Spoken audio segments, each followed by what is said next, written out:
Hamkaro nakaroti karoti saha nirahamkara nirahamkara hamkara dhirena kimchidhartakam kritam. He who feels a responsibility within acts even when not acting. But there is no sense or done or undone for the wise man who is free from the sense of responsibility.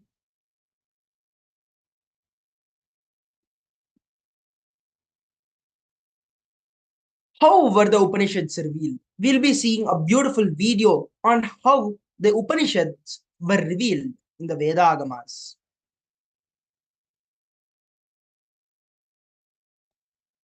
Please get into the space of listening as we watch this beautiful clip.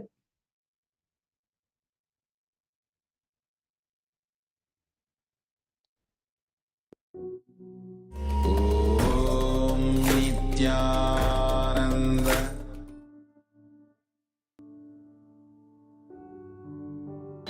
Annamalaiyar அண்ணா போற்றி கண்ணார் கம்மிழ கைடே போற்றி. அண்ணாமலையாருக்கு அரோகரா. குரு பிரம்மா குரு விஷ்ணு குரு தேவோ மகேஸ்வரः குரு சாட்சாத் பரம்பிரம்மம் தஸ்மை ஸ்ரீ குரவே நமः.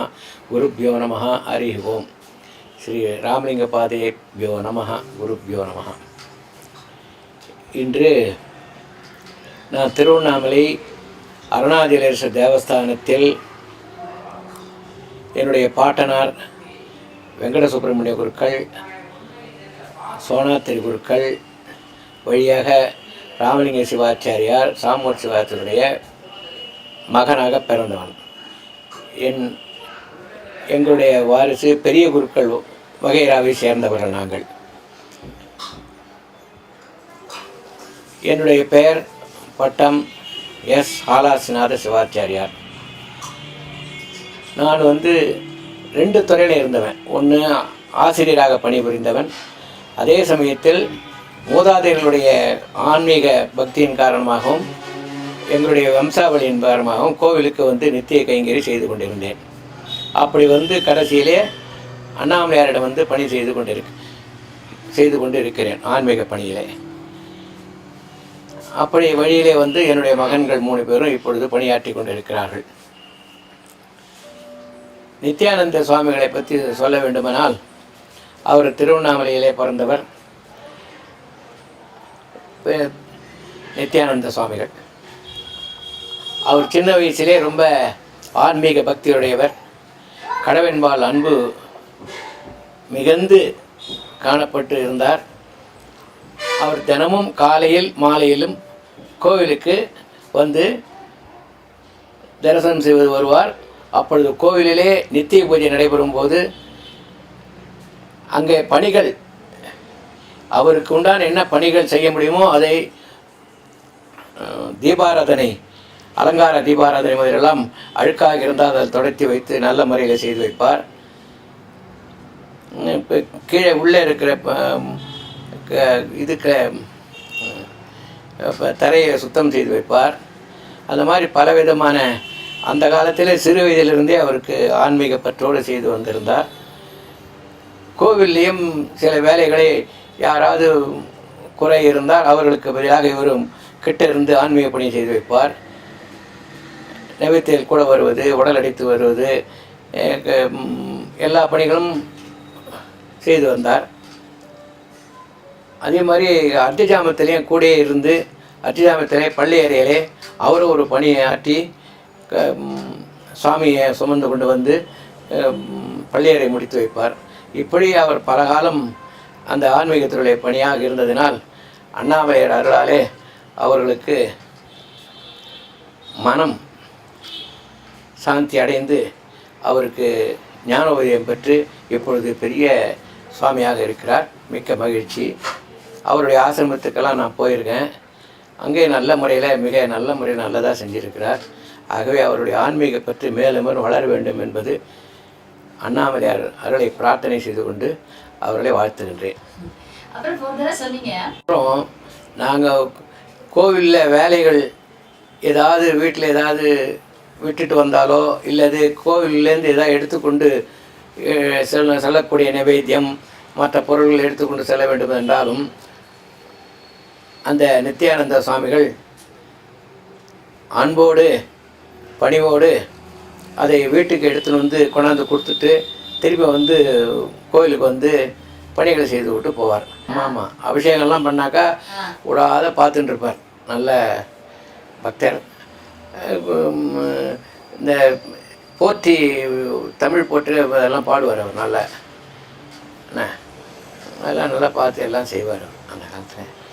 எனக்கு இந்த இது கூட வந்து பொக்கிஷத்துலேருந்து பொருள்கள் எடுத்துக்கொண்டு வர்றதுக்கும் அவர் உதவி செய்வார். நகைகள் எடுத்துக்கொண்டு வர்றது, ஆடைகள் எடுத்துக்கொண்டு வர்றது, இதெல்லாம் உதவி. கோவிலில் உள்ள என்னென்ன பணிகள் அவரால் செய்ய முடியுமோ அத்தனை பணிகளும் செய்து வந்தார். மிக நல்ல முறை. நந்தவனத்தில் சுற்றி இருக்குது, அங்கே அந்த காலத்துலேருந்தே இருந்தது, இப்பயும் இருக்குது. அங்கேருந்து பூ வரும்போதே காலையில் பறித்து எடுத்துன்னு வந்து சுவாமிக்கு சாத்துவார், சொல்லுவார், சாப்பிட சொல்லுவார். அதே மாதிரி சாயந்தரத்துலேயும் கொண்டு உற்சவ காலங்களுக்கு காலை மாலை 2 வேளையிலும் சுவாமியோடு கூடையே இருந்து பணிவிடைகளை செய்வதற்கு மறக்க மாட்டார். கூடையே சாமியை நடை ஆரம்பிக்கிறது முதல், உற்சவம் ஆரம்பம் முதல் முடிவு வரை கடைசி வரல இருந்து சுவாமியை பள்ளியறையில் சேர்த்து விட்டு தான் வீட்டுக்கு போவார். அந்த அளவுக்கு நல்ல குணங்கள். ஆமாம், வீதி விழா உற்சவத்தில் நிறைய பங்கு கொண்டு அது முடியும் வரை இருந்து சுவாமியை.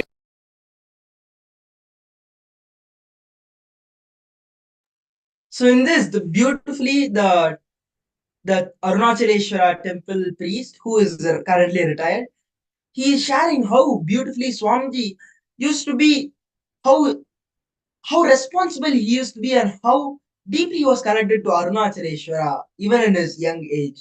How he used to come and do everything from the small thing of cleaning the temple floor to getting the items for abhishekams, anything the priest wants, he's immediately there to help them. In every aspect of Swamiji's life, you can see how beautifully the responsibility is there in him. That's from the time he was a young kid. From that time, this responsibility is still there in him. So in this, how beautifully you saw how the Shivacharya was sharing how Swamiji is so integrated and how he comes and helps them in whether it's flower plucking or plucking flowers for the puja, getting the naivedyam, everything Swamiji involves himself so nicely and deeply. And that's also one of the reasons why everyone loved him a lot.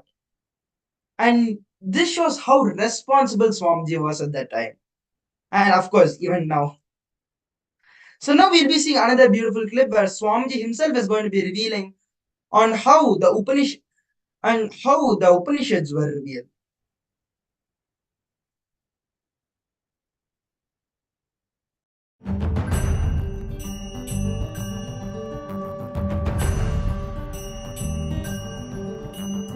Understand, today,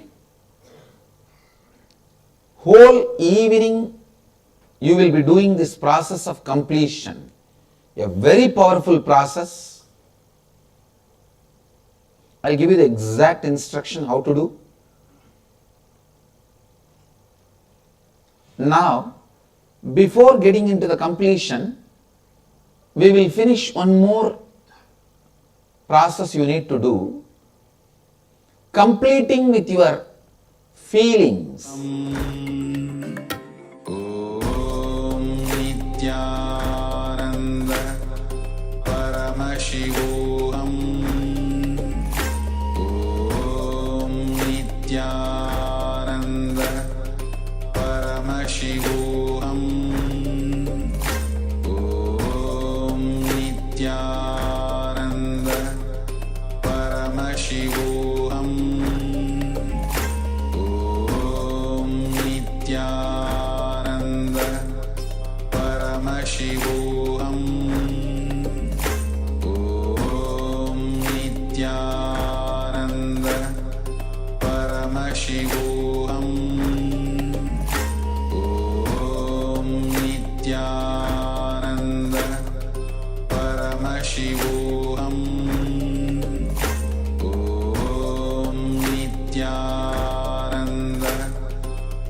Paramashivoham Om Nithyananda.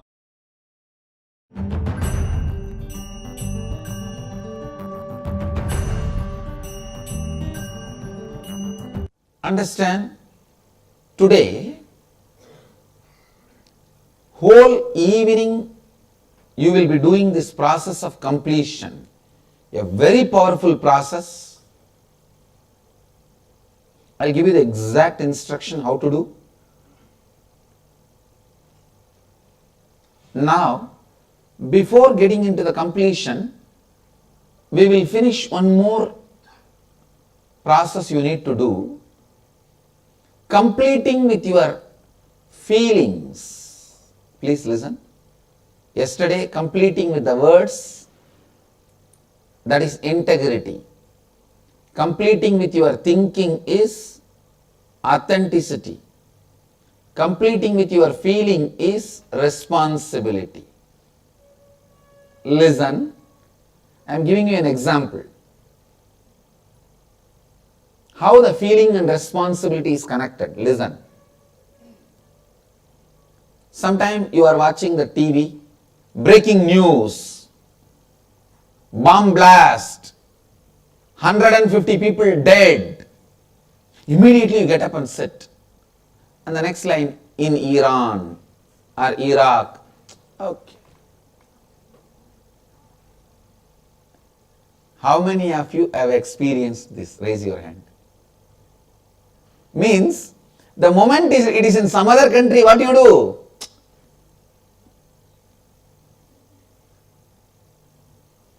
Means, you feel responsible only for you, what you think as yours. Clear? Only for what you think as yours, you feel responsible. Understand? Expanding that feeling and making you understand you are responsible for everything.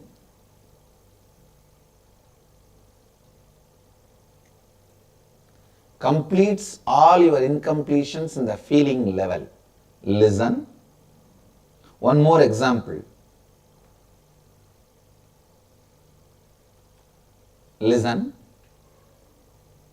An old man goes to next village for some work. He is coming back to his hometown, that home village, not hometown, home village, native village. From the distance he sees his house is on fire. That's all, he is rolling on the ground and crying. How a villagers cry, you know. Typical village crying. He is rolling on the ground and crying. His first son rushes towards him and says, Dad, don't worry. Don't you remember, just day before yesterday we sold that house. It's not ours anymore. That's it. All his sadness, crying, tears, everything disappeared. And he wiped the eyes and now full of smile. Yes, yes, yes, yes. Now I remember we sold it away. 2 minutes. All the sadness disappeared. In 3 minutes, the next son comes and says, yes, Dad, we sold it, but we have not got the money. Because we have not got the money, it is still ours only. That's it. Again this fellow started rolling and crying. Now you can see this in your life.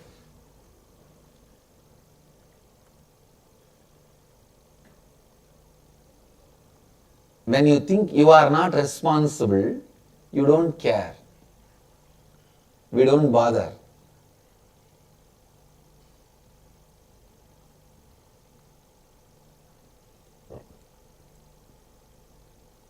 Listen. We are all always afraid of responsibility because the moment we think responsibility, oh, so much work. I am already loaded. Too much is in my plate. How many of you sing all these words like a japa every day? Too much is in my plate. I am already loaded, I cannot take anything more, I cannot take up anything more, I am done. These are all like mantra every day we chant. Understand? It is because we have a wrong understanding about responsibility. You forget responsibility is more power. It is more power, not just more work. Listen. One of the important truth you need to know, whether you like it or not, whether you want it or not, there are some eternal laws, eternal truths.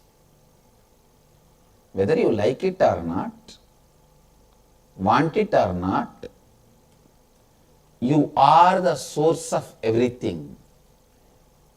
Please listen. You may, how much ever you try to forget, no, I am not the source. Truth remains as truth. There is one story. Understand? Same way, how much ever you try to forget, you may try your best to forget. No, I am not responsible. My wife is responsible for everything. My son is responsible. My father is responsible for all the suffering I have. Whether you want it or not, like it or not, believe it or not, the truth is you are the source of what you are having, good or bad.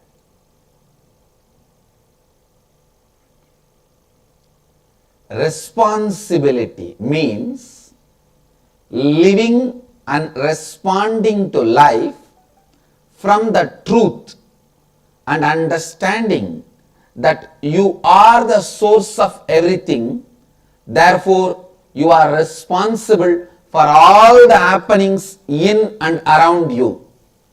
Listen, I am repeating. Whether you want or not, like it or not, believe it or not, there are some truths exist.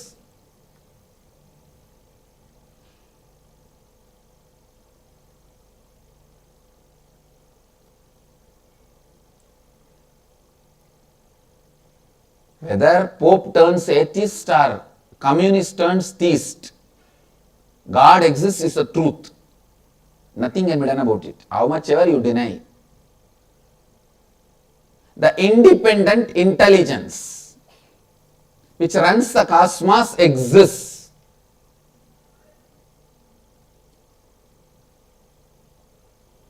Same way, there are some eternal laws which no one can change. We can all start shouting, I went outside the hotel and looked all the side. Himalayas is not there in the Haridwar because I am not able to see.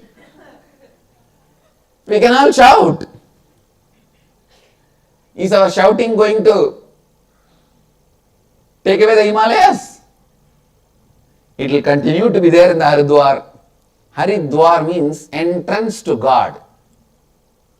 Himalayas is the embodiment of Hari, God. Haridwar means entrance to God. So just because we all scream, the Haridwar is not going to be taken away from Haridwar. Himalayas are not going to be taken away from Haridwar. What is this? I went to the roof of the hotel and looked around. I didn't find Ganga. It's a lie. Ganga goes around in Haridwar. We can scream. Is our screaming anyway going to stop Ganga or affect the Haridwar? Affect the Himalayas? Same way, whether we believe or not, there are some eternal laws, laws of life. Whether you want it or not, like it or not, the truth is you are the source of everything. In Vedanta we have a beautiful word, Drishti Srishti. and Srishti Drishti. You think you see what is, but the truth is you create what is. You create what you want. You don't see what is, you create what you want.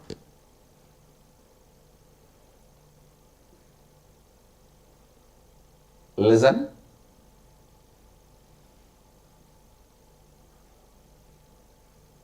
Responsibility means thinking, feeling, living, responding to life from this understanding. I am the source of everything. Therefore, I am responsible for everything happening inside me and outside me, in and around me. Cognizing this truth, living with this truth, cognizing this truth and living with this truth is responsibility. Listen. Immediately we think, how can I be responsible? I am going in the road in the right direction. Somebody comes and hits me. It is his mistake. How can I be responsible? How many of you have these kind of questions? Yes. You may not be responsible, but who is going to suffer? Tell me, who is going to suffer? Listen, you may not be reason, but you are only responsible. You may not be reason, you are only responsible. Listen, people who don't take responsibility even for their actions are animals. People who take responsibility for their actions are human. People who take responsibility for the actions for which they are not reasons, even for those things they take responsibility, they are leaders. Understand? Many times you may not be reason, but if you feel responsible only, you will come out of that situation. You will come out of that problem. How many of you are getting it? If you don't feel you are responsible, are you going to come out of that problem? Are you going to come out of the mess? Whether you are reason or not, who is actually suffering there? We. So be very clear.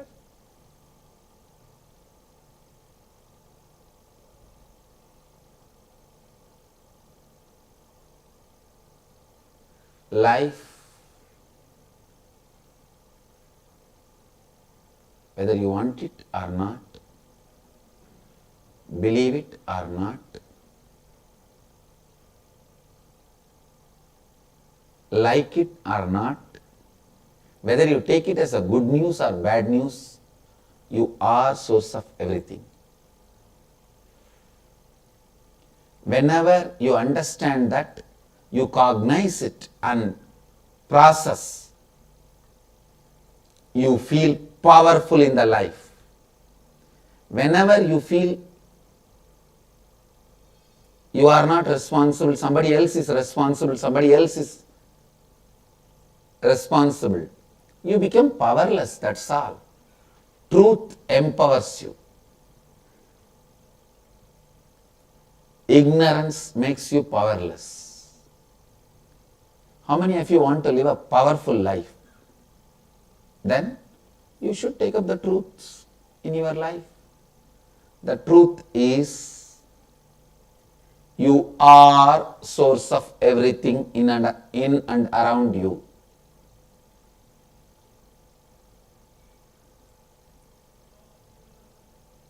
So usually, responsibility means oh God, no. We think more work, more I have to think. But listen, when you start taking more responsibility, you get more power. The first thing comes to is more power.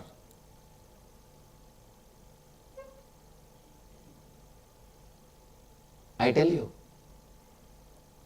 so much of attack has been done on me. The media terrorism, that's the word I use.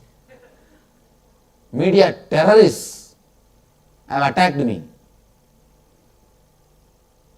Actually, I am not the reason for the attack done on me. It's complete false, lies. I am not the reason for the attack I went through. But I know I should take responsibility. Only then I will come out of this whole situation. I came out. Now nothing has stopped. No one can do anything.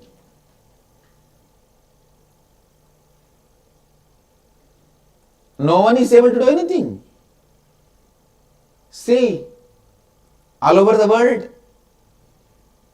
the mission we took up, we are doing it. When I took up the responsibility in my hand, in my heart, I experienced power. That power naturally gave me the clarity to do what needs to be done. And I am successful. So listen, from my experience I tell you, responsibility is power, not just work.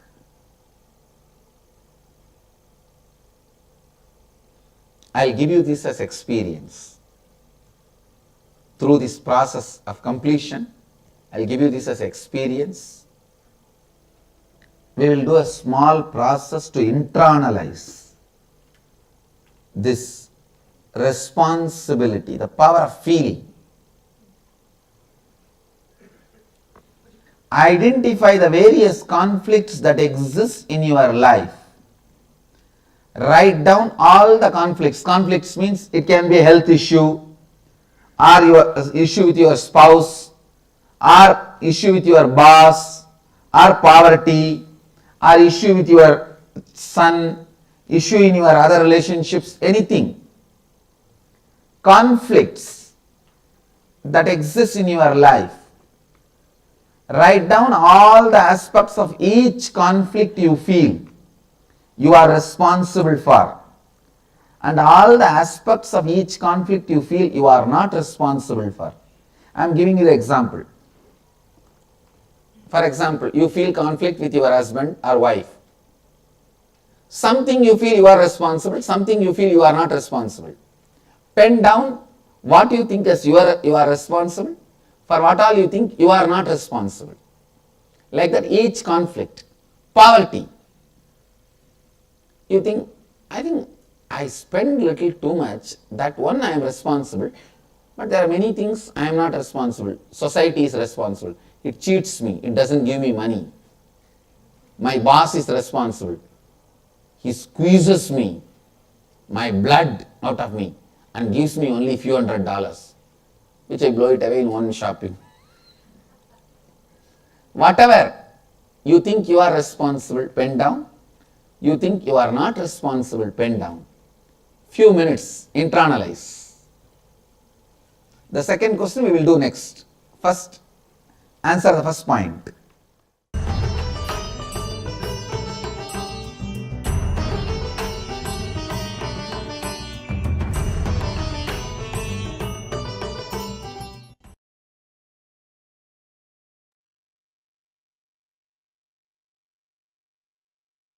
Yes.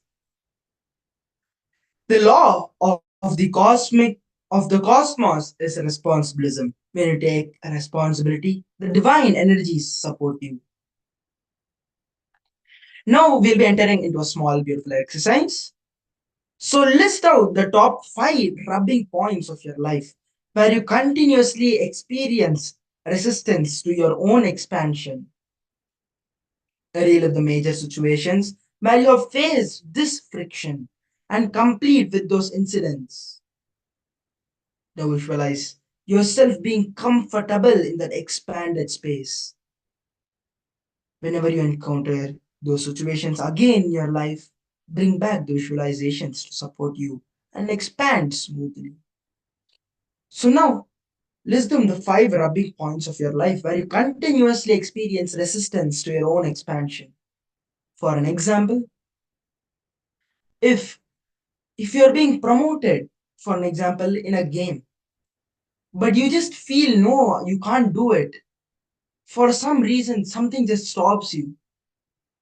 That's a time when you degrade yourself, when you're not letting yourself to be expanded.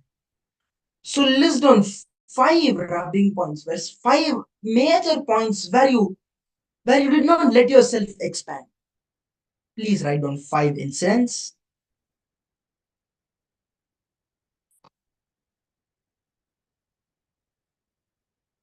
It can be any 5 incidents.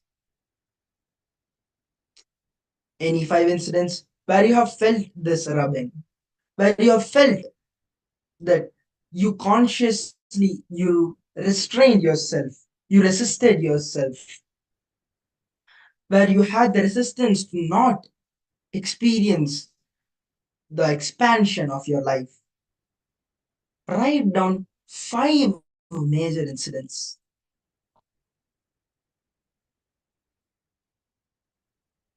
If you are able to find out or identify more than 5 incidents, it will also be nice. But at least 5 rubbing points of your life, write it down.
Yes. Now that we have listed out top 5 rubbing points of our life, now that we have written it down, relive the major situations where you have faced this and complete with those incidents. Now, whatever the incidents you have written down, the 5 incidents, or how many other incidents you have written down, relive them, relive it, and complete with it once and for all. And now visualize yourself being comfortable in that expanded space. Now complete with all those patterns, and then visualize that you are being freed, and now that you are in that expanded space, and now you are expanding yourself.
awareness.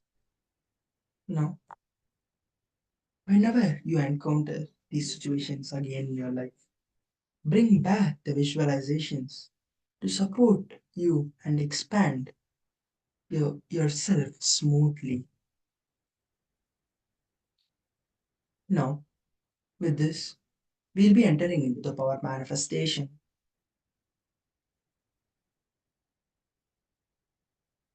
In many parts of your life, when you feel the situations are trying to expand you, and when you do not expand, when you resist it, that time you feel the intense rubbing in you.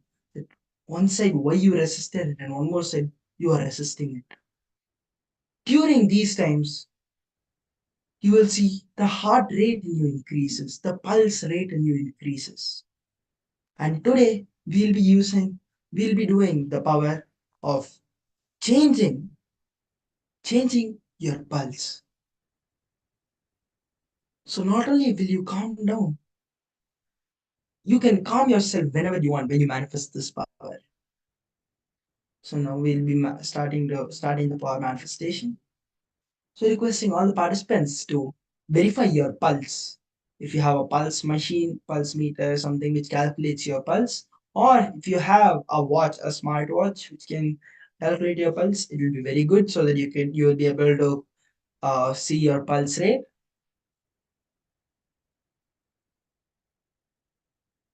So requesting all the participants to get your pulse checked now.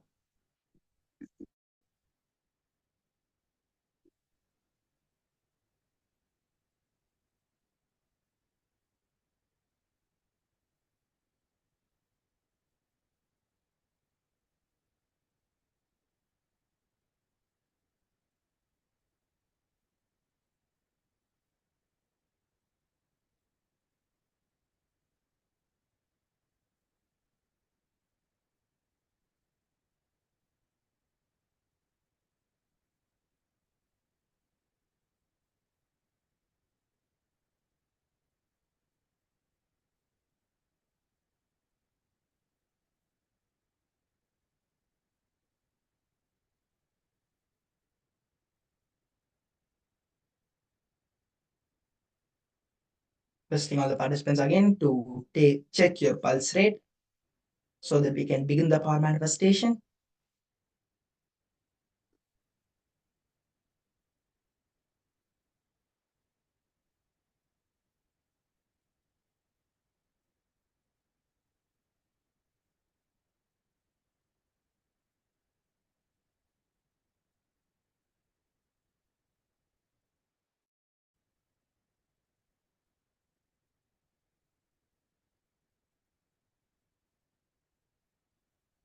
Yes. So now we'll be entering into the power manifestation. Visualize your Paramashiva, your Swamiji, and everything else around you is also Swamiji. Everything is Paramashiva. Whether it's in alive, whether it is animate or inanimate, whether it has life or not, whatever it may be, it is Paramashiva. Everything around you, and even the person who's in front of you, who's there with you, who's there, everything next to you is Paramashiva. And now that you are Paramashiva, with that will declare that you want your pulse rate to change. Declare it to change to a limit where in whichever limit you want. And you will see how beautifully your pulse changes. So now I'll be playing the oneness capsule.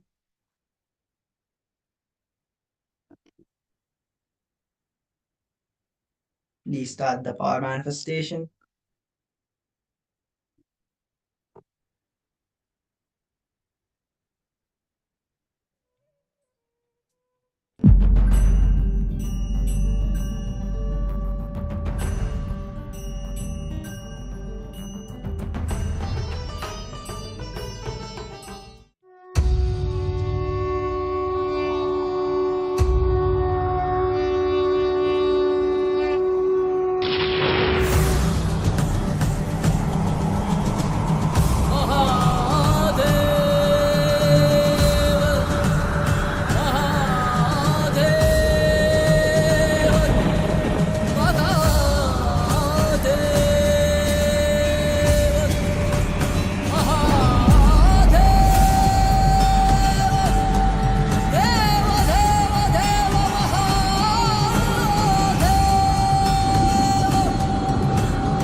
जय शंकर शिव शंकर जय जय त्रिपुरारी जय सुरपति त्रिभुवनपति जय जय असुरारी जय शंकर शिव शंकर जय जय त्रिपुरारी जय सुरपति त्रिभुवनपति जय जय असुरारी जय Shankar Shiv Shankar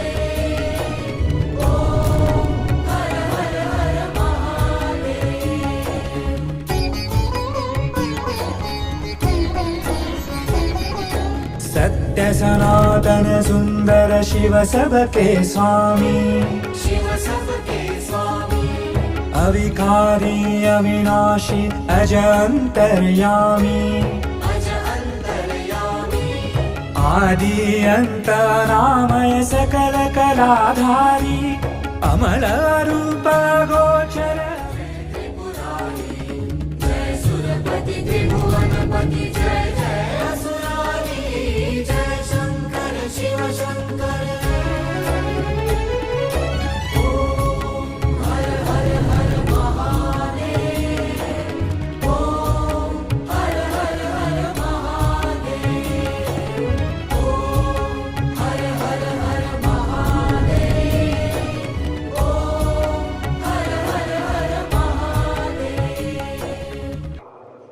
Namah Shivaya, Namah Shivaya, Om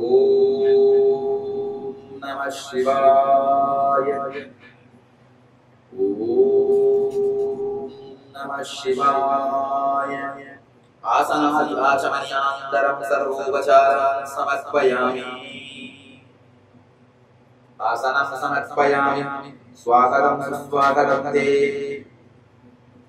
वाक्यं समर्पयामि आचमनीयं समर्पयामि पुनराचमनीयं समर्पयामि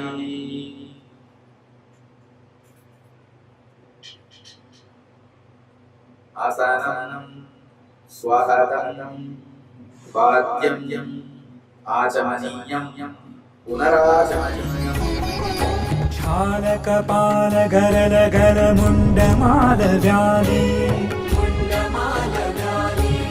चिताभस्म तन शोभित नयन धरे लाली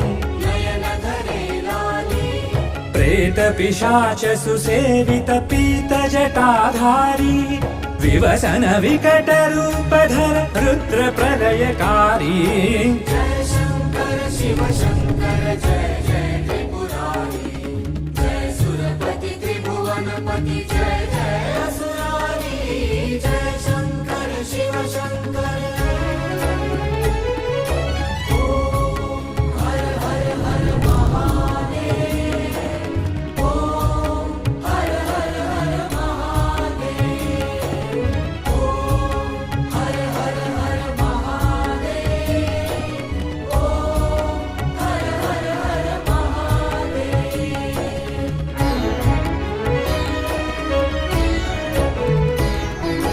शुभ्र सौम्य सुर सरिधर Shashidhar सुखकारी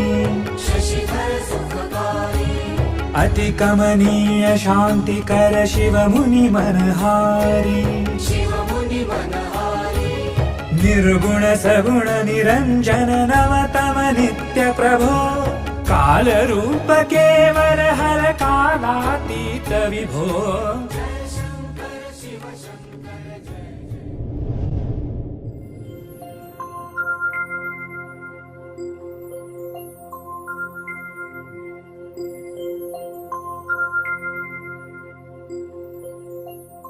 Yes.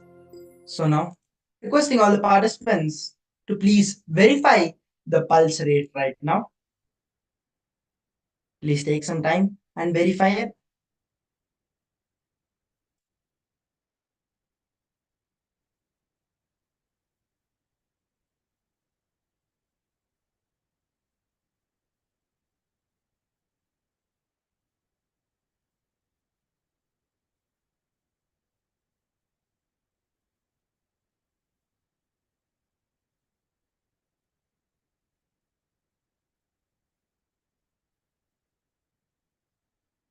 Please verify. And you can put your results in the chat as well.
Yes.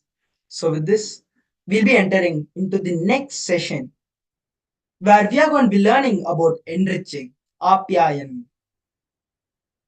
Enriching is expanding yourself and life in and around you with the powerful cognition that life around you is simply an extension of you.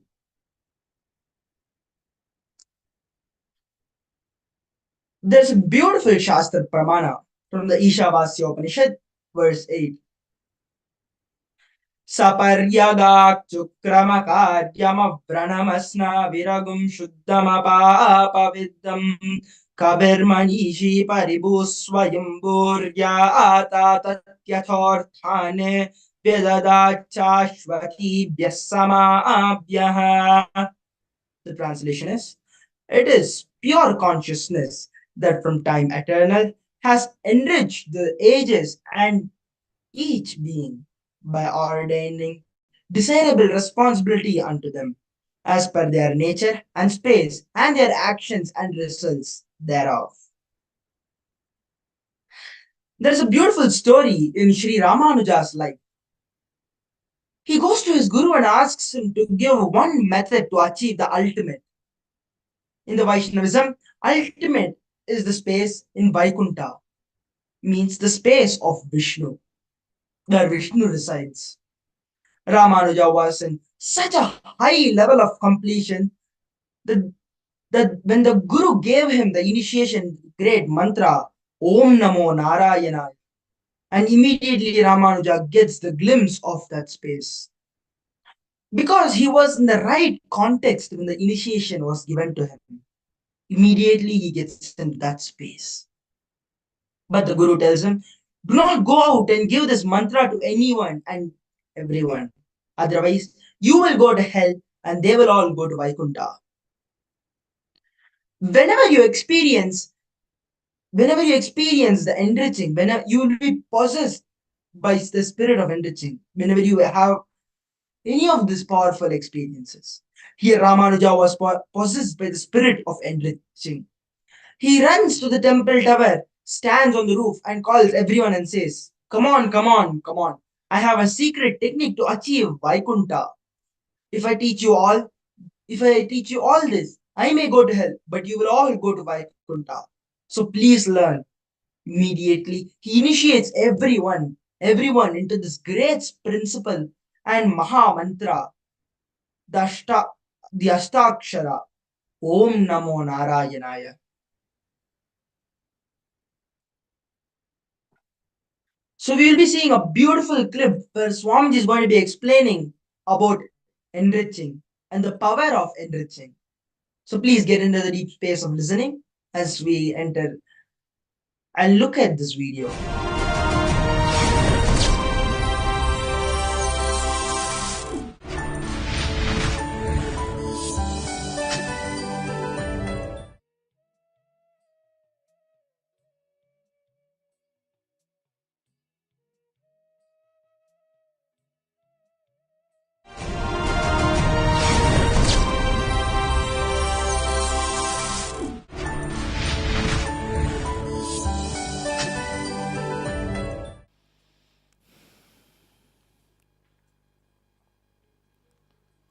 Let us start.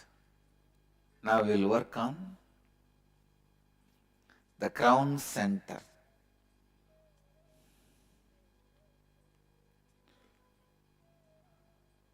The thought current of discontentment, frustration.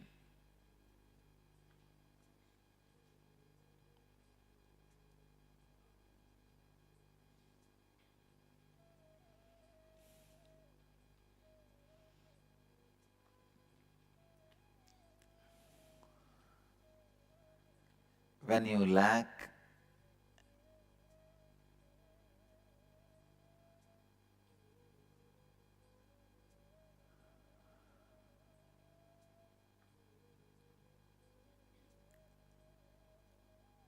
involving with others' life, the crown center collapses. Please understand.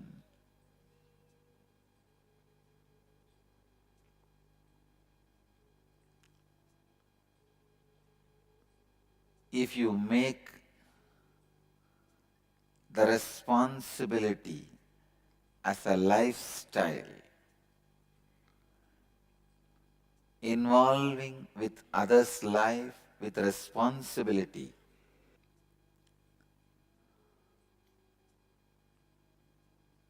the only way you can awaken the crown center, once your crown center is awakened, you live like a god. The only way your crown center is awakened is by living the fourth fundamental truth about living enlightenment, enriching yourself and others continuously. What I mean by the word enriching is you taking responsibility with integrity and authenticity that you are committed to continuously enriching, making difference to yourself and to others.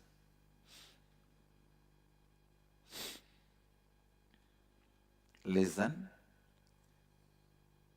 You taking responsibility with integrity and authenticity that you are committed to continuously enriching, making a difference to yourself and to others.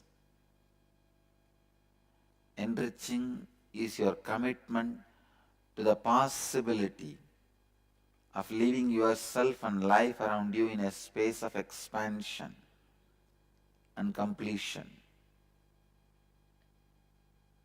Enriching is your commitment to the possibility of living a life of enlightenment. See, when you learn to enrich yourself and others, you live a life of solution, not of problems. A Chandala lives only with problems. A Brahmana lives only with solutions.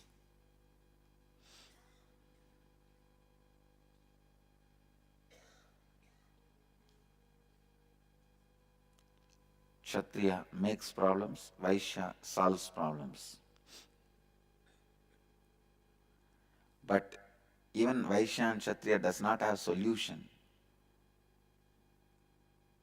They take it only from Brahmana. Enriching is your commitment to the possibility of being superhuman, living continuously the divine consciousness.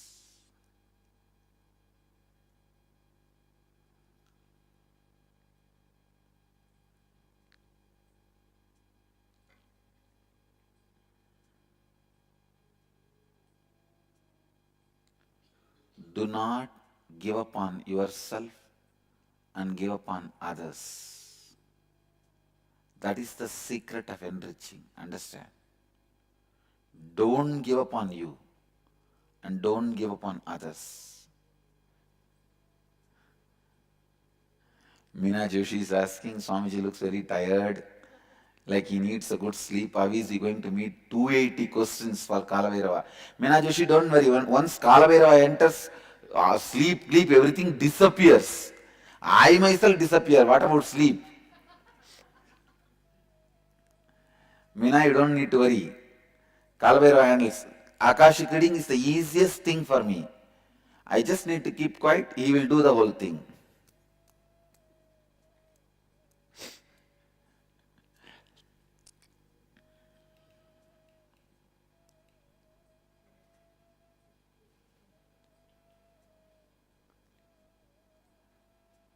The master key to practice enriching you and others is don't give up on yourself.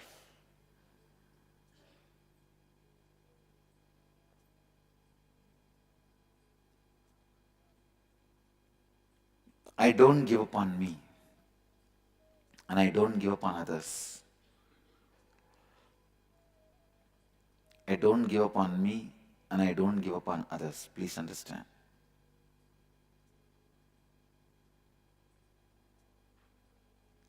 How strongly you are going to remind yourself not to give up on you and others. That is going to make the success of your life, and that is going to keep your crown center alive, Sahasrara alive.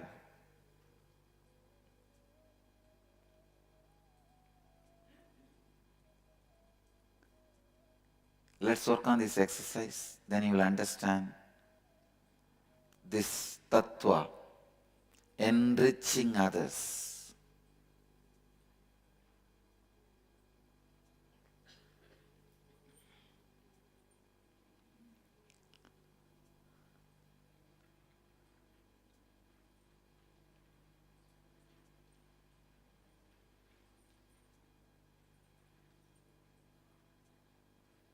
Make a list of all aspects of your life that you are not satisfied or happy about it.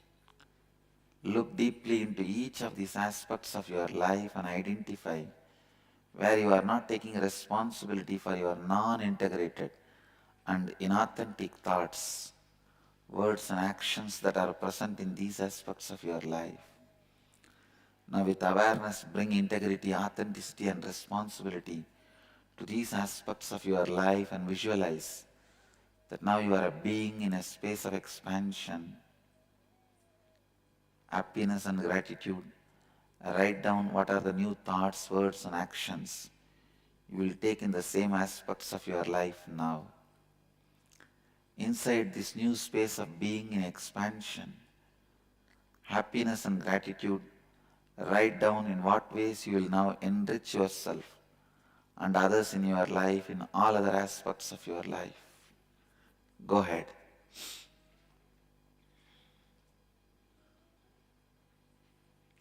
Sahasrara collapses when you are not satisfied, you are not happy with your life.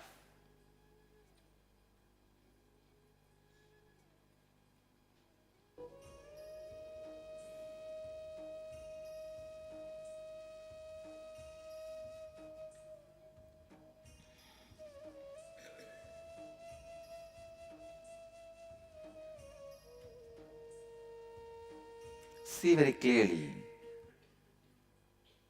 your unhappiness will be because you gave up on you. If you quickly give up on others, you will give up on yourself. If you don't give up on you, you will not give up on others. Because I never gave up on me, I'll never give up on others.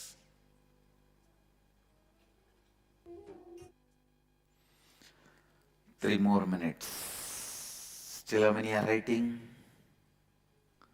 You have 3 minutes, finish.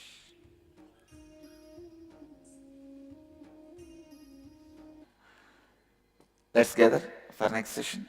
Thank you.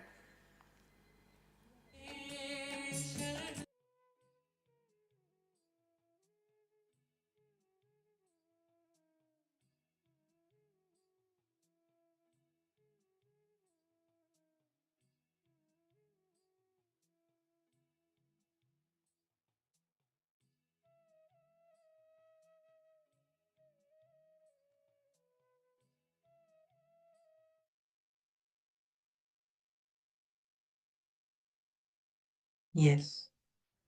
Whenever you think others are separate and you're separate, this is the basic flaw of life.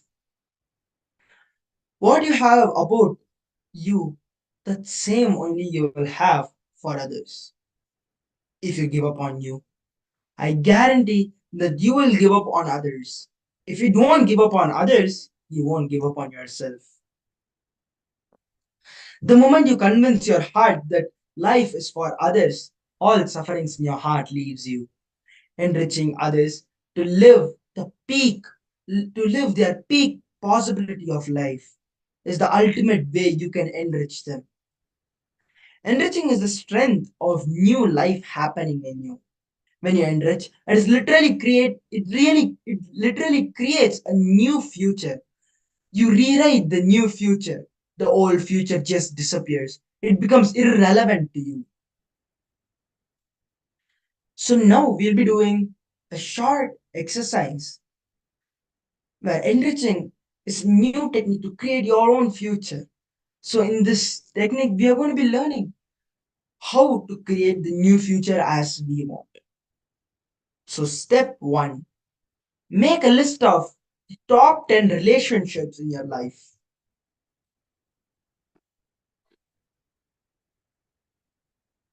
Again, write down all the relationships you have in your life.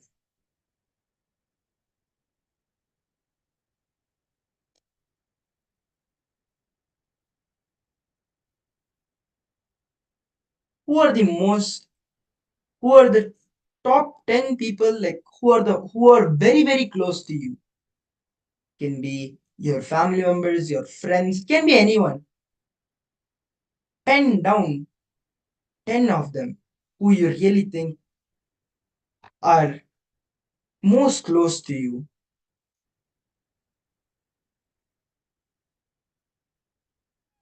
Please take some time.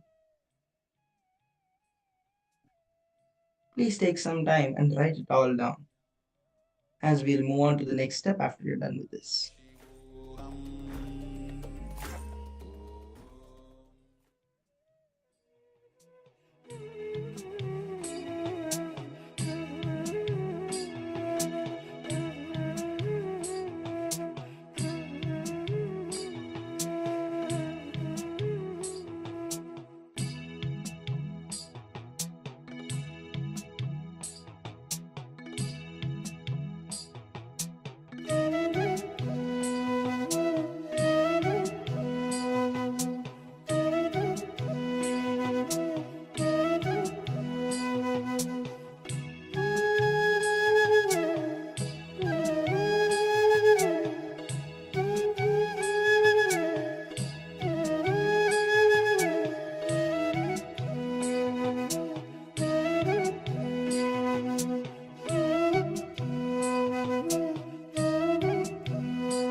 Yes.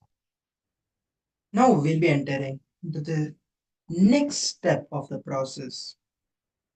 Recall any incidents where you remember you could have enriched the other person but did not. It can be in any way you could have tried enriching but you did not. For an example, if your friend was hurt, but then you felt like enriching him but you did not. Where you wanted to inspire him, where you wanted to help him out, but you did not for some reason. Those are the incidents where you wanted to enrich and where you could have enriched the other person but did not. So write down all the incidents where you could have enriched the other person but did not.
Now we'll be entering into the step 3. Now complete with those incidents by declaring that you will enrich those relationships now onwards. That you will enrich anyone you see who needs to be enriched, and you will enrich them. Note down at least 5 new ways in which you can now enrich each of your top relationships. These could be new thoughts, words, or actions that you are now going to engage in to enrich and expand these people and their relationship. Again, now complete with those incidents by declaring that you will enrich those relationships now onwards. Note down at least 5 new ways in which you can enrich each of your top 10 relationships which you had written down in the first step. It can be either by new thoughts which you are going to be carrying, or words or actions that you are now going to engage in to enrich and expand those people's relationships and their life.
Yes.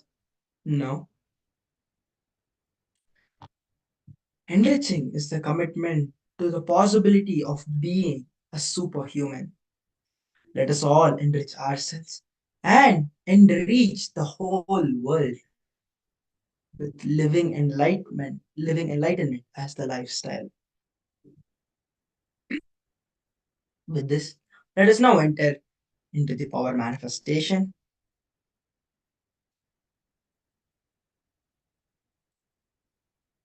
So now in this round of power manifestation, we are going to be changing the pulse of the other person.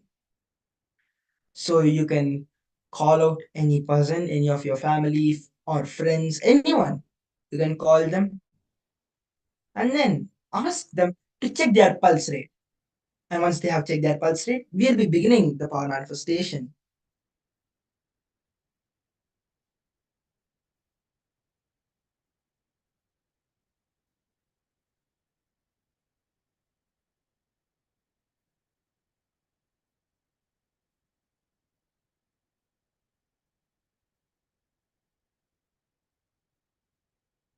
So requesting all participants to reach out to your friends or family members, anyone can be, and ask them to check their pulse rate right now. And they can take a photo of it.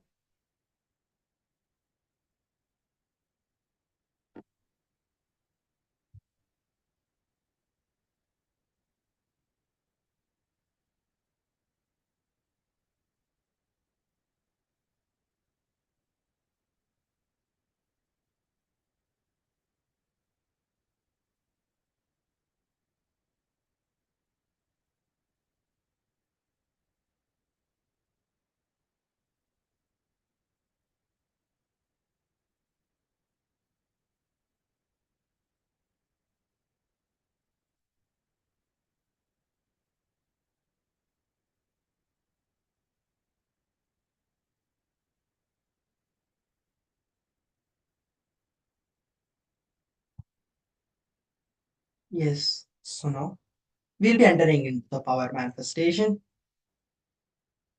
Visualize your Paramashiva and that everything around you is also Paramashiva. And the person for whom you're going to be changing the pulse rate is also Paramashiva. With this cognition, declare the pulse to change for the person who is there with you. Now I'll be playing the oneness capsule. With the same powerful declaration, look at the powerful oneness capsule which is going to be played and declare for the manifestation to happen.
Nityanand परमशिवोऽहम् ॐ नित्यानन्द परमशिवोऽहम्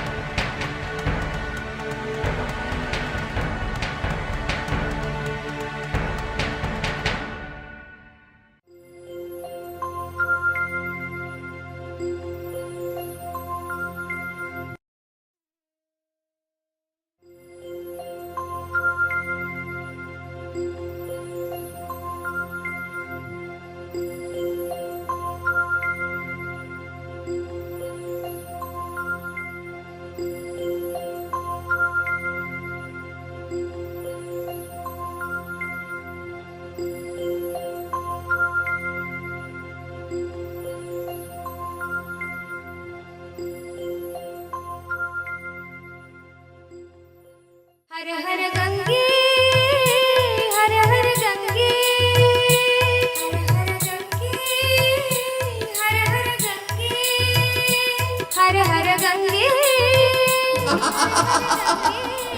गंगा आयाम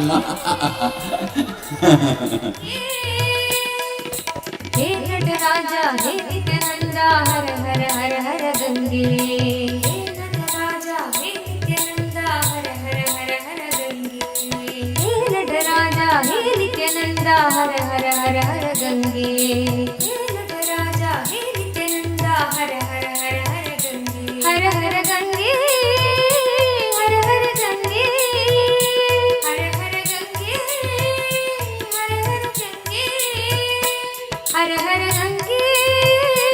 हर हर गंगे हर हर गंगे हर हर गंगे हर हर गंगे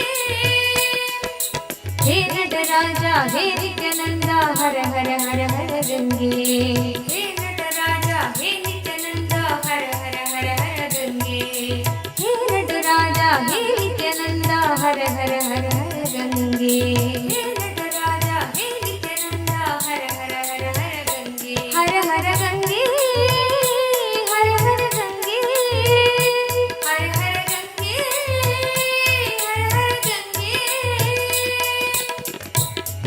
नित्यपुरीश्वरा जय गंगाधरा नित्यपुरीश्वरा जय गंगाधरा नित्यपुरीश्वरा जय गंगाधरा नित्यपुरीश्वरा जय गंगाधरा हर हर हर हर गंगे हर हर हर हर गंगे हर हर हर हर गंगे हर हर हर हर गंगे शंकरा शिव शंकरा शिव शंकर शंकर नित्या शंकरा शिव शंकरा शिव शंकर शंकर नित्या शंकरा शिव शंकरा शिव शंकर शंकर नित्या शंकरा शिव शंकरा शिव शंकर शंकर नित्या शंकरा शिव शंकरा शिव शंकर शंकर नित्या शंकरा शिव शंकरा शिव शंकर शंकर नित्या शंकरा शिव शंकरा शिव शंकर शंकर नित्या शंकरा शिव शंकरा शिव शंकर शंकर नित्या हर हर गंगे हर हर गंगे हर हर गंगे हर हर गंगे हर हर गंगे हर हर गंगे हर हर गंगे हर हर गंगे हे नटराजा हे नित्यानंदा हर हर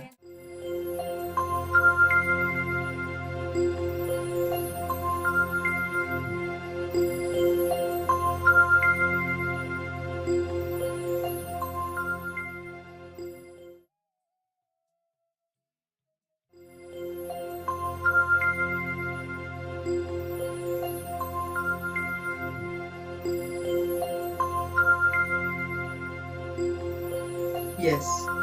Now, requesting all the participants to take some time and and look at now, measure what you have manifested. So verify by getting the photo, by checking the pulse and taking a photo of it and compare it with the photo which you took earlier with the pulse which was recorded before. So measure and verify the pulse. As in some time we will be moving into the next segment of today's Paramashivoham.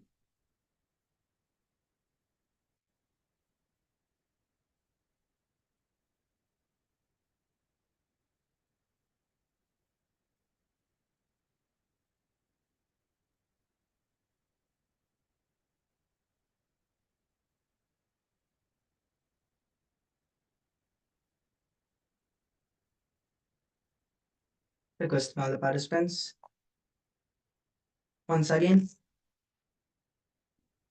to verify. And once you are verified, you can even post the results in the Zoom chat, or you can post the results even on your social media handles by enriching more people.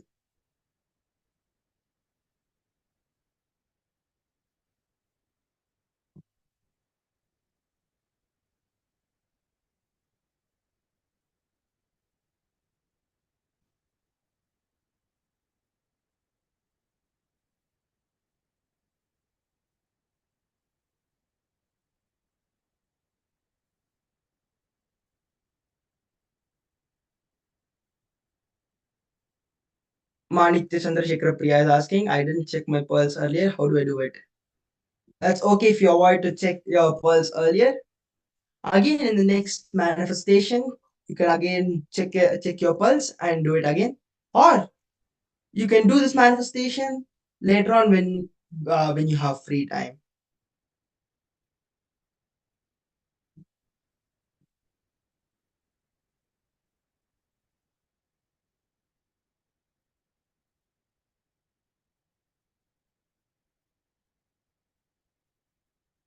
So with this, we'll be entering into the next segment of today's Paramashivoham, where we are going to be learning about how to unlock the power of feeling. The power of feeling is nothing but your ability to realize yourself as the source of all happiness in your life. This understanding gives you the tremendous control over your own life and gives you the power to be a positive influence in the life of others. The power of feeling is unlocked when you recognize yourself as a leader and take responsibility for everything around you. Responsibility is the key to unlock all the powers of feeling. A small story. Once upon a time, there were four people. There were four people named everybody, somebody, anybody, and nobody. Once there was an important job to be done, but who was to do it? Everybody was sure that somebody would do it. Anybody would have done it, but nobody did it. Somebody got angry about about that because it was everybody's job. Everybody thought that anybody could do it, but nobody realized that everybody couldn't do it. It ended up that everybody blamed somebody when nobody did what anybody could have done. A person who does not feel responsible even for his own actions lives like an animal. He lives in a very low level of consciousness. A person who feels responsible only for his own actions is a human being. He lives in a middle class, middle conscious level, in a middle level of consciousness. A person who takes responsibility even for others' action is a divine being. He lives in leadership consciousness. Even though your actions are not responsible for something, taking responsibility even for others' inauthenticity and irresponsibility makes you a true leader. When we hear about talking responsibility for everything. When we hear about taking responsibility for everything, the biggest question we have in our mind is, how can I be responsible for everything happening around me? I understand that I can be held responsible what is happening inside me. How can I be held responsible for what is happening outside me? For an example, if an accident in my life happens, how can I be responsible? Everybody asks this question. Listen, there is an important difference between being the cause of something and being responsible for it. Sometimes you may not be the reason for a certain happening, but if it is affecting your life, you are responsible for that happening. For an example, you may not be the cause of a political corruption in your country, but as a citizen of the country, you are responsible for it. You may not be the reason for it, but doesn't matter that you are not responsible. You need to know that unless you take responsibility, you're neither going to improve the situation nor are you going to expand your inner space. You always believe that you are suffocated by your smallness. No, you're not suffocated by your bigness. Whenever the bigness is demanded of you, whenever you feel you are being forced to expand, you shrink even further into your comfort zone. Your tiredness, your weakness, your powerlessness, all these are nothing but the resistance you have to seeing your own being. By seeing your own bigness, you're seeing the expanded form of you. That is why when somebody tells you that you are weak, poor, and a sinner, it is so easy to accept it. But if someone tells you that you are a divine being, you are powerful, you are complete, your whole identity starts trembling with fear. But life always demands your expansion because expansion is the natural law of life. That is why you carry such a deep fear of life, especially life in the form of other people, because people are the most living expression of life. The more you engage with life, the greater the expansion that will be demanded from you. Whenever you are falling weak, tired, powerless, the first thing you should do is immediately take on 10 responsibilities and commit to fulfill them within an impossibly short time. Or, in other words, or in a better way, I should tell, within an impossibly short time, which you feel as an impossibly short time, because there's nothing called impossible in the first place. Whichever you feel as an impossible, whichever you feel as an impossibly short time that you won't be able to finish, take that as the time. Shake your inner space so powerfully with the commitment that there will be no way for weakness or tiredness to grow inside you. Be ferocious with. We always feel that responsibility is a burden. No, it is a power. Responsibility directly leads you to leadership consciousness. As long as you feel responsible only for your family, you remain as a head of just your family. When you feel responsible for the community, you become a leader of the community. As you're feeling the responsibility, as the feeling of responsibility in you expands, your leadership quality also expands. The decisions to feel responsible for the whole cosmos is enlightenment.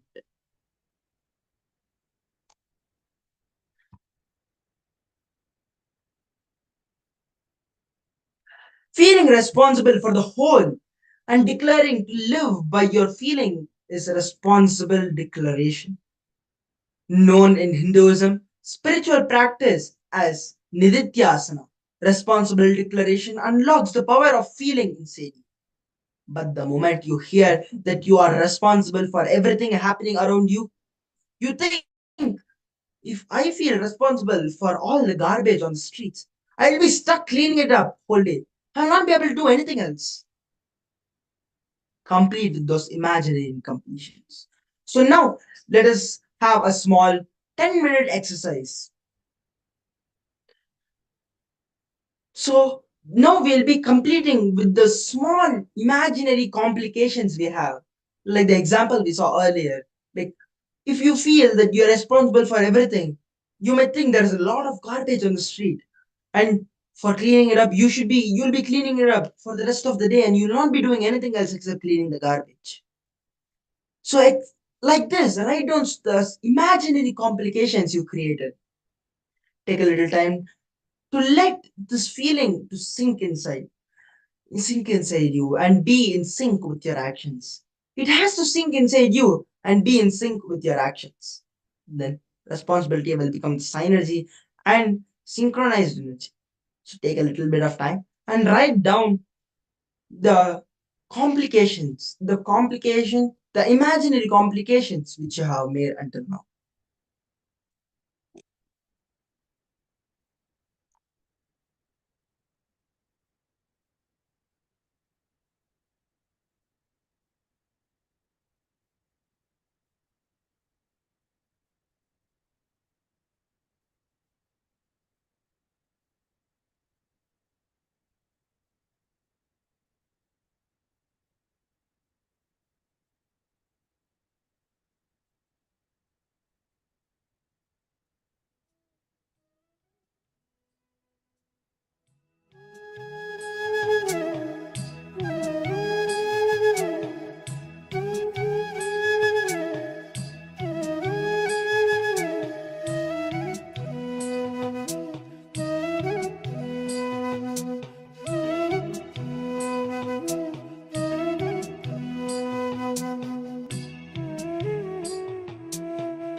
Yes. Understand the science of feeling. You can feel anything as joy or pain.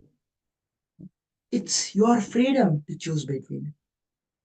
Even the greatest achievements can bring pain to you, and even the worst experiences can be joyful and learning.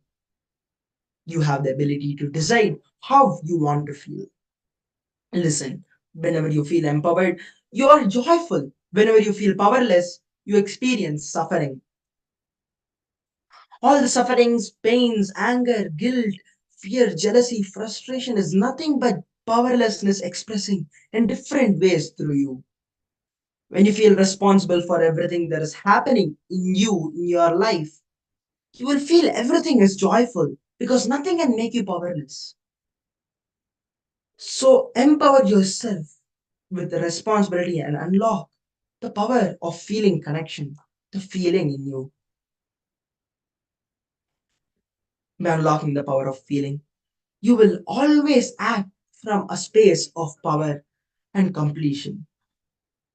You will start focusing on the solution, not on the problem. You will start expanding your inner image, your inner space, and open up new possibilities. You will gain a higher degree of control over your life. You will raise yourself to the next level of success and evolve yourself into a new being. So now we'll be doing another beautiful exercise where in this exercise we'll be unlocking the power of feeling connection. So in step 1, write down all the areas of your life where you shrink yourself from expressing yourself fully. For an example, at work, in relationships.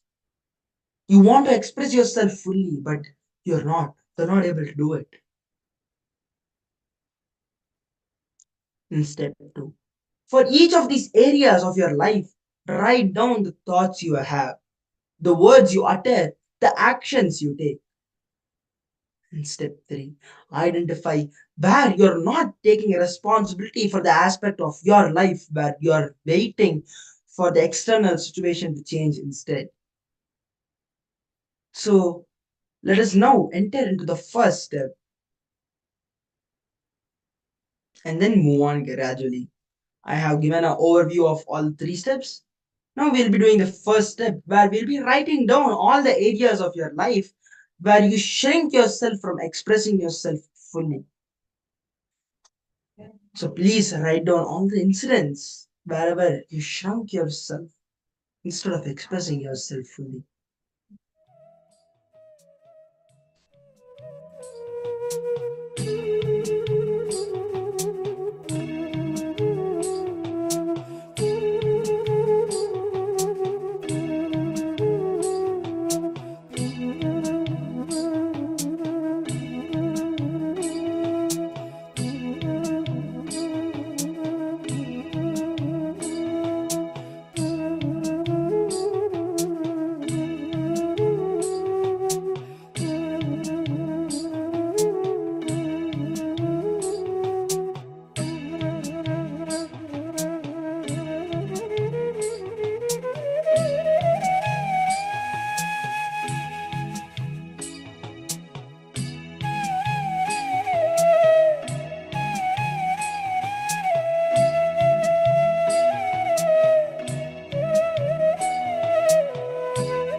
we'll be entering with a step. For each of the incidents, each of these areas of your life, write down the thoughts you have, the words you have uttered, and the actions you take. Each time you shrunk yourself and without expressing yourself fully for those incidents which you have written now. For each of those incidents, write down the thoughts you have and the words you uttered and the actions you take at those times.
entering into the third step. Identify where you're not taking responsibility for that aspect of your life, where you're waiting for the external situation to change instead. Identify the places where you feel the external situation has to change instead of looking inside yourself. Identify them and write them down.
Now we'll be entering into the fourth step of the process.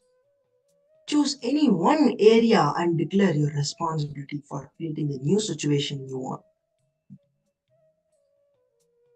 Again, choose any one area and declare your responsibility for creating the new situation you want in your life. Identify what has to change for that to happen. For 1 week, follow up with yourself and sincerely record your progress. Choose any one area, any one field in any one place where you want to take responsibility for and create that new situation and identify what has to change for that to happen. What has to change inside yourself so that the situation you want to change will happen. And for 1 week, follow up with yourself and sincerely record your progress.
Yes.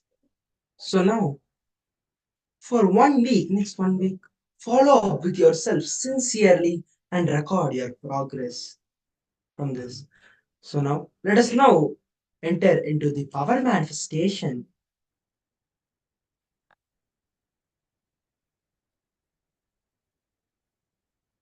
So in this power manifestation, we are going to be scanning the blood group of the other person.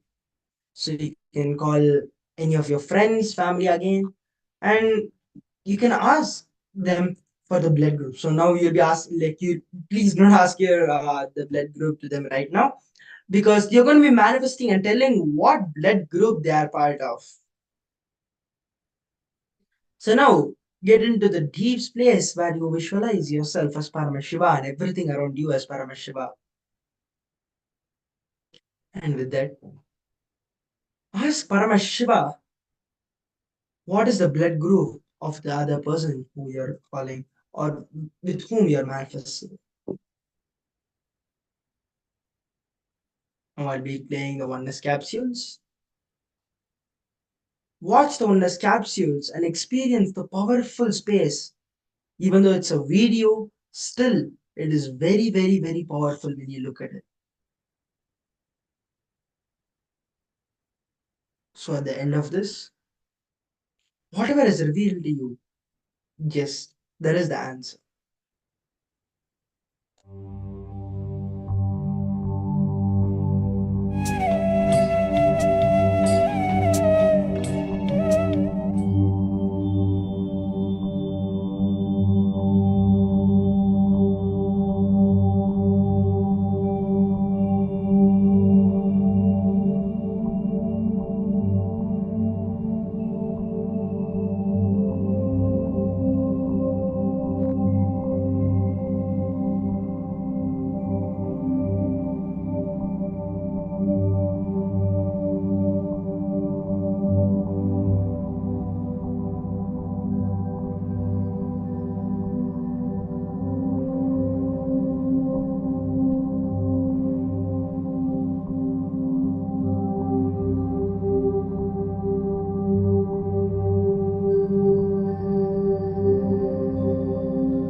மண்ணே மாமலையே மணியே மாணிக்கமே மரகதமே வைரமே பொன்னே புகழ் சேர் பொன்மலையே சோதி வடிவான ரூபனே என் குருநாதா என் குருநாதா என் குருநாதா அஞ்ஞான கடல் நீங்கி கணக்கு ஆத்ம ஞானம் அளிப்பாய் குருநாதா நித்யானந்தா ஆத்ம ஞானம் அளிப்பாய் நித்யா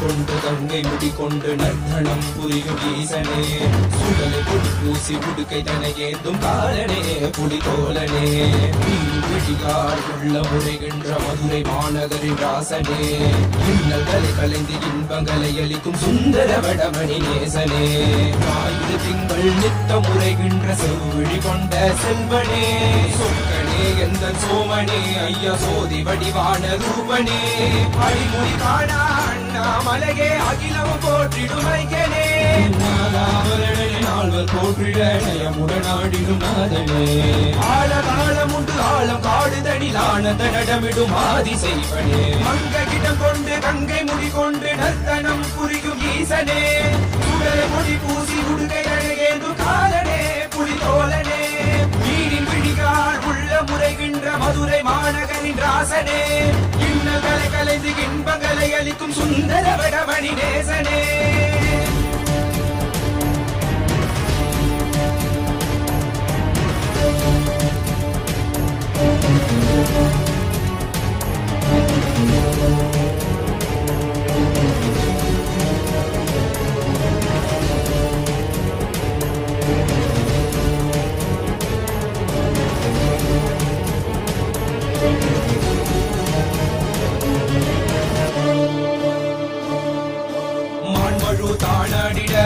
மங்கையவளிடம் கொண்டு நீயாடிவாடியாற்று இருவினைகள் தீர்த்தருளவே நித்யனே இடவத்தின் மேலேறிவா என்றென்றும் ஈசனை தானாடிட புவிதனில் சுந்தரனை நீயாடிவா இடமும் நீர் விசும்பு தந்தருளவே தேசனே மலனே நீயாடிவா இமையோர்கள் கிண்ணலை கலந்திடும் தேவா தேவாதி தேவா சதா சிவா பாபா குருவாக வந்து திருவருள் புரிவாய் நித்யானந்தனே முக்தி தரவாவா பிறவியில் உரைகின்ற பிரமணே நீயாடிவா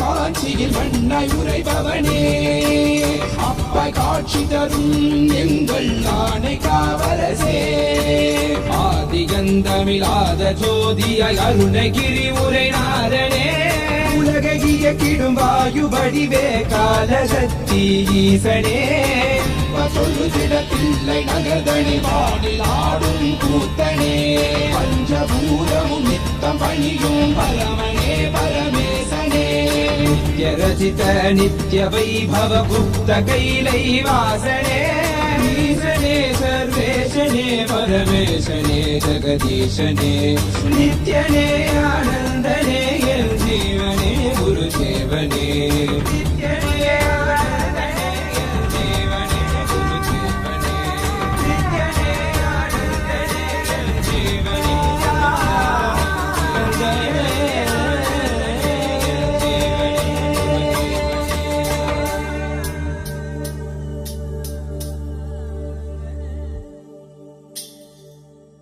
Yes. Now requesting all the participants to verify what is the blood group of the person you are scanning. So as you verify, you can take some time to verify, and shortly the darshan will be starting. So now we'll be entering into the darshan prep, the preparation of the darshan. And hope you all enjoyed this session. With this end of this session. Thank you all. And Paramashivoham Om Nithyananda Paramashivoham Om Nithyananda Paramashivoham Om Nithyananda Paramashivoham Om Nithyananda Paramashivoham Om Nithyananda Paramashivoham Om Nithyananda Paramashivoham Om Nithyananda Paramashivoham Om Nithyananda Paramashivoham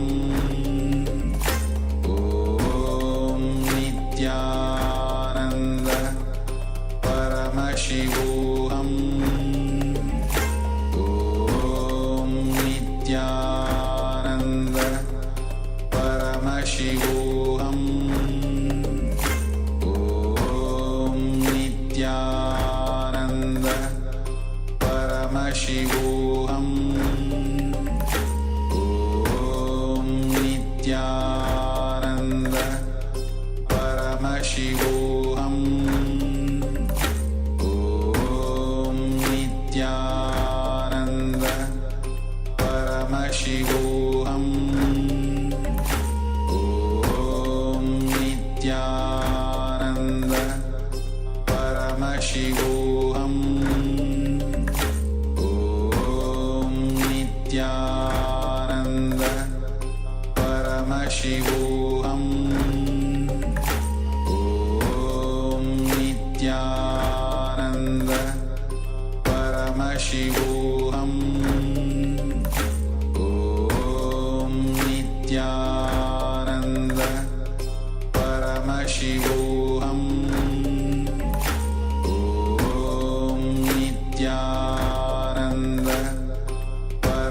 Paramashivoham Om Nithyananda Paramashivoham Om Nithyananda Paramashivoham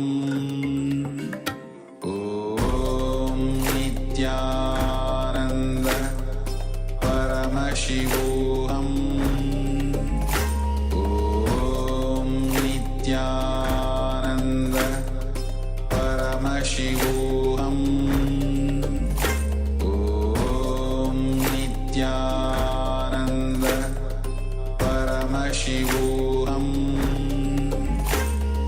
Om Nithyananda Paramashivoham Om Nithyananda Paramashivoham Om Nithyananda Paramashivoham Om Nithyananda Paramashivoham Om Nithyananda Paramashivoham Om Nithyananda Paramashivoham. Unavoidable reasons if you have to sit, that is okay, but please sit up. Do not lie down. Please sit up. Sit. Make sure you are setting up the space around you as Nithyananda Sabha. If Swamiji is walking into your house today, how will you receive him? Set up the whole space around you like that. Understand the space around you, the ecosystem that you create around you matters for the experience you give to yourself through the darshan. Because since this is virtual program, we all might be sitting right outside our kitchen, or our friends might be in the living room. We all might just be interacting with them on and off. But during darshan, please avoid that, because darshan is the moment that your being gets tuned into that highest frequency. Swamiji is irrespective of the time, space, distance. Swamiji is transmitting that high energy and experience to us, what we call as Diksha. So the space that you are in matters. And I request all of you, if you have Aushadhas, if you have Mandala, if you have your Atmalinga, get everything and settle down. Please apply the Aushadas on either of your temple. It is for those of you that have the Aushadas, if you have Jnananjana, any of the previously energized Aushada, all of these act as a supporting mechanism, supporting system for you to receive the initiation and experience. I request every one of you to please settle down.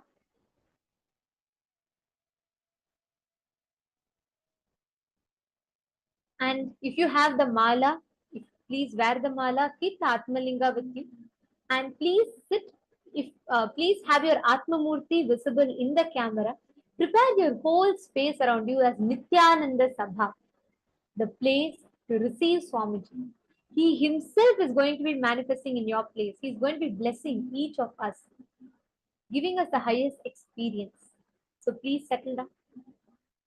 For the next 2 hours, avoid any kind of conversations, avoid any type of distractions.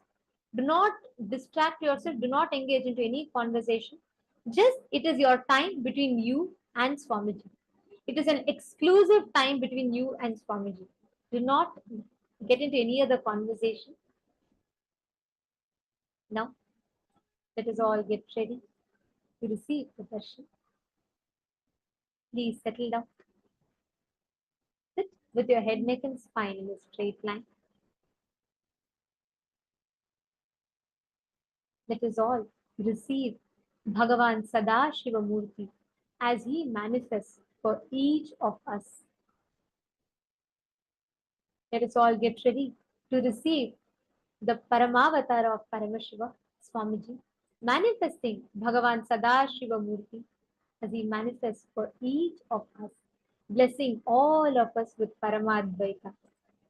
We will now be chanting the Dhyana Shloka.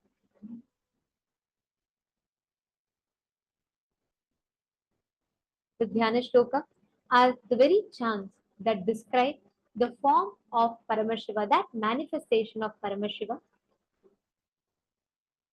In today's Dhyana Shloka, we will be chanting the Dhyana Shloka of each of the faces of Sadashiva. Sadashiva-murti dhyanam शाक्तेनानेन सकलो विज्ञेयो निष्कलः शिवः क्षित्यादिकुटिला प्रान्तः मन्त्रसिंहासनस्थितिम् शुद्धस्फटिकसङ्काङ्क्ष द्वात्रिंशलक्षणान्वितम् पद्मासनस्थं पञ्चास्यं प्रतिवक्त्रं त्रिलोचनम् दृक्विक्षेया विशालाक्षं ज्ञानचन्द्रकलान्वितम् धवलेशानवदनं पीतं तत्पुरुषाननं कृष्णाघोरमुखोपेतं रक्तभोक्तवक्त्रकम् सुश्वेतं पश्चिमास्यैकं सद्यो जातं समूर्तिकम् नागोपवीतिनं शान्तं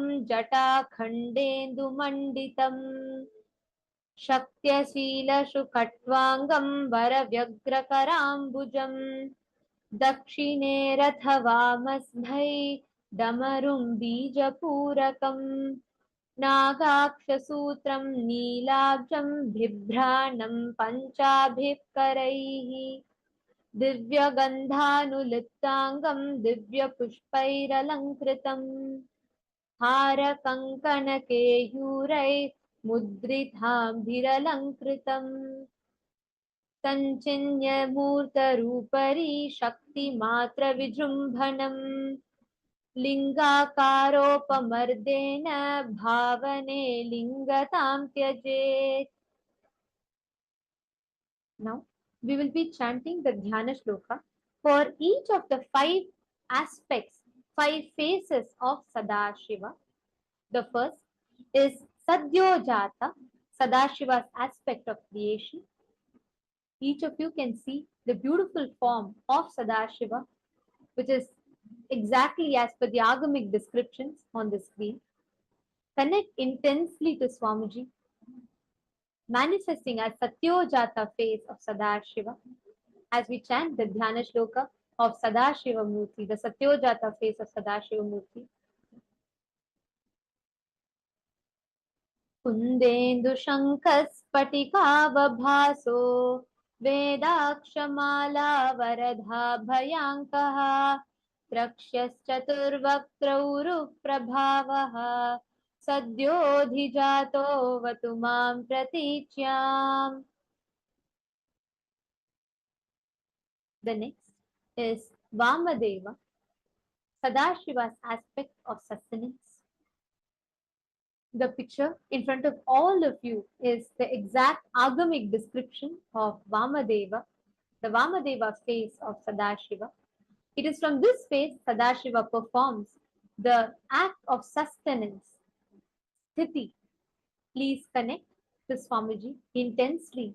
Connect to his Vamadeva dimension. As we chant the Dhyana Shloka of Vamadeva, Varakshalabha Varakshamalabhayatankahastah Sarojakinkil Samanavarnah Trilochanascharu Chaturmukhonmam Payadudichyam Dishivamadevah. The next is Sadashiva's aspect of rejuvenation, his manifestation as Aghora, Aghora Murti. The form that you all see projected on the screen is the exact agamic description of Aghora Murti manifestation of Sadashiva. It is from this phase that Sadashiva performs the rejuvenation, samhara. Intensely connect to Swamiji's face of Aghora. Kutharakhetaankushashooladhakka Kapalapashakshagunandhadanaha Chaturmukhonnīlaruchistrinetraha Payadaghoro dishi dakshinasyam. The next is Tat Purusha, Sadashiva's aspect of pulling out of delusion. It is from this phase that Sadashiva does the act of pulling out of delusion, where he puts people into delusion and pulls them out of delusion. He performs the Throbhava. Connect to Swamiji's face of Tat Purusha as we chant the Dhyana Shloka. प्रदीप्तविद्युत्कनकावभासो विद्यावराभिथिर्कुठारपाणिः चतुर्मुखस्तत्पुरुषस्त्रिनेत्रः प्राच्यां स्थितो रक्षसु मामजस्त्रम्. The next is Ishana, Sadashiva's aspect of liberation. It is through his face of Ishana that Sadashiva performs Anugraha, where he liberates all the beings with his grace. Now, connect to Swamiji, his manifestation as Ishana intensely, and we will now be chanting the Dhyana Shloka of his Ishana face.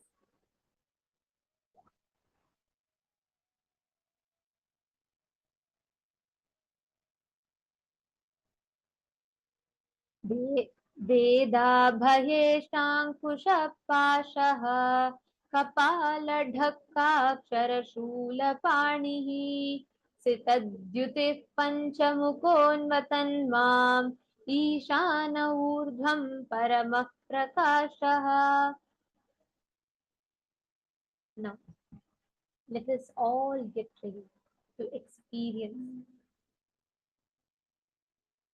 the manifestation of these 5 faces of Sadashiva. Intensely connect to Swamiji. Please settle down. Sit with your head, neck and spine in a straight line. Drop all distractions. Drop your gadgets. Sit with your head, neck and spine in a straight line. Settle down with yourself.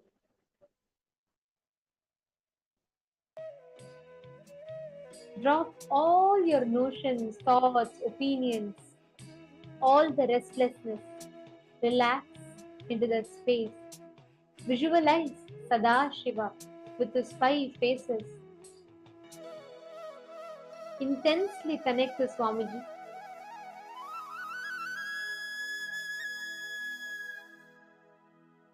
As he manifests.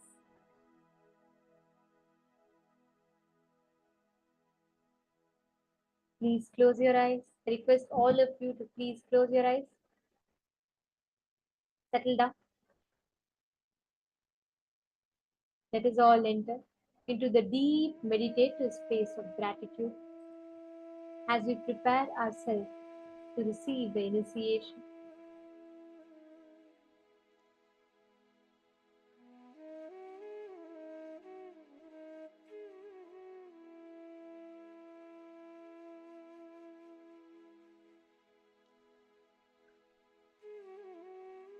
Chant the Mahavakya.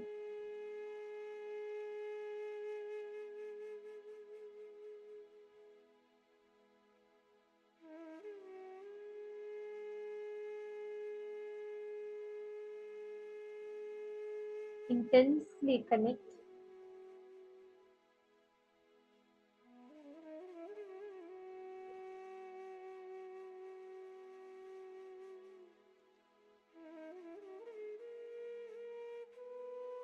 Now, experience the deep gratitude in your inner space.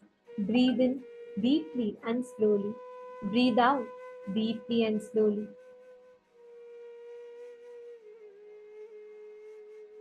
See inside you the existence of Sadashiva, Swamiji residing in you. As he performs the Srishti, the creation, Sthiti, sustenance, Samhara, rejuvenation, Prabhava, putting in and pulling out of delusion, Anugraha, liberation. Visualize Swamiji sitting in you with 5 heads as Sadashiva Murti. Intensely connect, get ready to receive the darshan, to experience Sadashiva manifesting in his embodied form, to the Paramavatara, of Paramashiva, to our beloved Swamiji. Drop all your restlessness, all the thoughts, just unclench